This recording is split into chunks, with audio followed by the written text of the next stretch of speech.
Анда эмесе мен силерге сабактын ссылкасын жөнөтүп бергенмин. Мектептер үчүн өзгөчө шартта аяктап жаткан окуу жылынын акыркы чейреги аралыктан окутуу ыкмасынын алгач ирет пайдаланылгандыгы менен эсте калды. Аралыктан окутуу мугалим менен окуучуну гана эмес, ата-энени дагы сыноого салды. Кыйынчылыктар болду, болгонду дагы колдон келишинче ошол убакта чечкенге да аракет кылдык, бирок ошого карабай деле кыйынчылыктар болот экен, техникалык жактан жетишпегендер бар экен. Кээ бир үйдө мисалы үчүн 6-5 бала окуйт, ошолорго үйүндө болгон бир эле телевизор, ошолорду ошол убакта бир убакта 2ден сабактар берилип калып атты, ошолорду көрүү да өтө кыйынчылык болуп атты. Ошо менен жараша бирге кээ бир үйлөрдө дагы телефондор азыркы күндө бардыгына жетиштүү, бирок азыркы заманбап телефондор да жетишпей, жөнөкөй телефондор болуп калып атты. Негизги бир маселе бул интернеттин жай болушу да.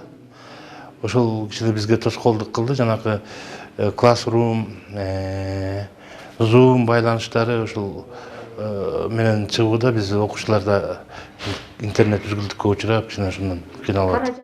Орто мектептерде заманбап шартта билим алуу үчүн зарыл каражаттар жетишсиз экени белгилүү. Мындан улам билим берүү багытына келген материалдык жардам алгач алыскы аймактарга бөлүштүрүлүүдө. Бүгүн Ала Тоо өнүктүрүү борбору Нама фондунун каржылоосунда облустун 7 мектебине ноутбуктарды белек кылды.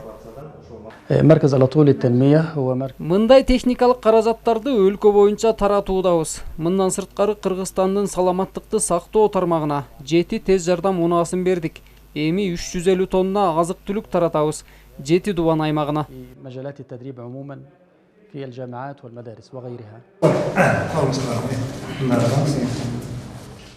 Мындай жардам аз санда болсо дагы маанилүү. Өзгөчө мугалимдер үчүн заманбап ыкмаларды колдонуу менен сабактарын кыйла таасирдүү өтүүгө шарттар түзүлөт.